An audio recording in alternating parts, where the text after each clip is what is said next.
মন্দিৰ লগত একেলগে কণী খাই আছে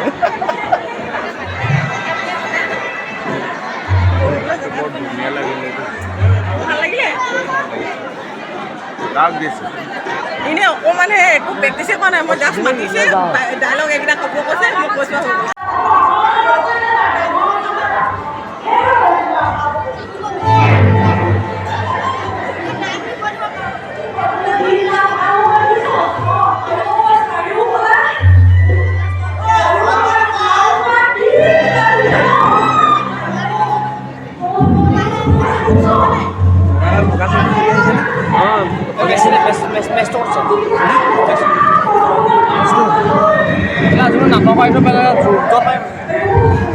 কেমেৰা ভাল নহয় হ'লেও ধুনীয়া আহিছে কেমেৰা হাতী কেমেৰা হ'লেও ধুনীয়া আহিছে ফাৰ্ষ্ট ভাবিছোঁ নাইডিয়া যদি ধুনীয়া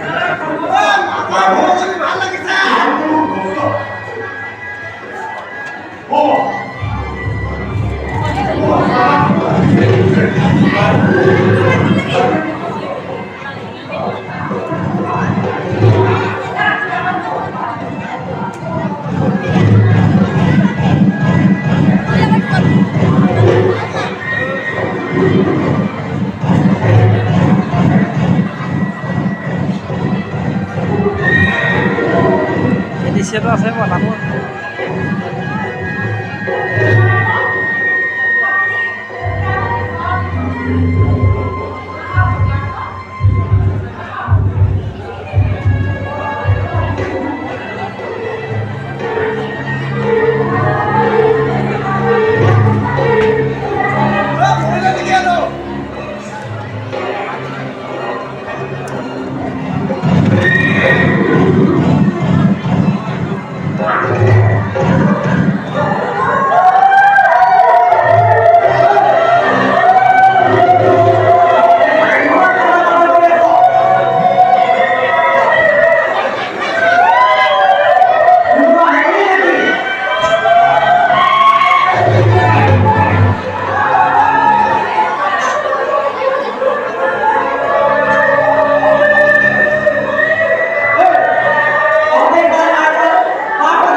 ত্যাগৰ প্ৰতীক, দেশপ্ৰেমৰ প্ৰতীক আমি সকলোৱে জানো। জয়মতী আজি ইয়াত নাট মঞ্চস্থ হৈছে।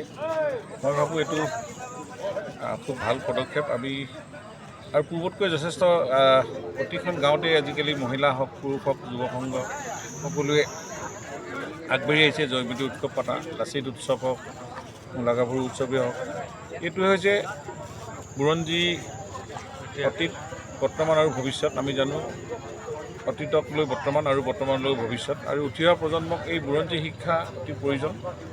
আজি দেশ প্ৰেম, ভাত আৰু জাতি প্ৰেম, আৰু এই গোটেই বুৰঞ্জীয়ে আমাক শিক্ষা দিয়ে। আৰু আমাৰ যি ইতিহাস আছে, এই জীয়া ইতিহাসে অসমীয়া জাতিক জীয়াই ৰাখিছে। আজি লাচিত বৰফুকনে শৰাইঘাটৰ যুদ্ধত যদি জয়ী নহ'লহেঁতেন, আমি হয়তো কোনোবাৰ বিদেশী শক্তি আসনত থাকিবলগীয়া, ভৰি গছত থাকিবলগীয়া হ'লহেঁতেন। এই কথাবোৰ উঠি অহা প্ৰজন্মই জনা উচিত। আজি জয়মতীয়ে নিৰ্যাতন ভুগিছে দেশৰ কাৰণে। এই কথাবিলাক আমাৰ যাতে পাহৰণি গৰ্ভত লোপ হৈ নাযায়, তাৰে এইবিলাক পদক্ষেপ। গতিকে এনেকুৱা উৎসৱবিলাক ৰাইজে সহযোগ আগবঢ়াব লাগে। আমিও এনেকুৱা উৎসৱৰ যোগেদি আমাৰ সমাজখন, জাতিটোক দেশপ্ৰেমৰ ভাৱেৰে উদ্বুদ্ধ কৰিব লাগিব। কিন্তু দেশপ্ৰেমৰ ভাৱবোৰ জাগ্ৰত কৰা এনেকুৱাবিলাক নাটে আমাক বহুখিনি সাহস আৰু প্ৰেৰণা দিয়ে। ভৱিষ্যতে অন্যায়ৰ বিৰুদ্ধে যুঁজিবলৈ আমি শক্তি পাম, আৰু এই শক্তিয়ে আমি জীয়াই থাকিবলৈ সাহসেৰে বীৰ যোদ্ধা হিচাপে আমি এতিয়া এজন বীৰ জাতি, এই জাতি এইবিলাকে প্ৰমাণ কৰি দেখুৱায়। মই ৰাইজক এনেকুৱা জয়মতী নাট উপভোগ কৰিবৰ কাৰণে আৰু ইয়াৰ পৰা কিবা এটা লৈ যাবৰ কাৰণে আমি আহ্বান জনাওঁ।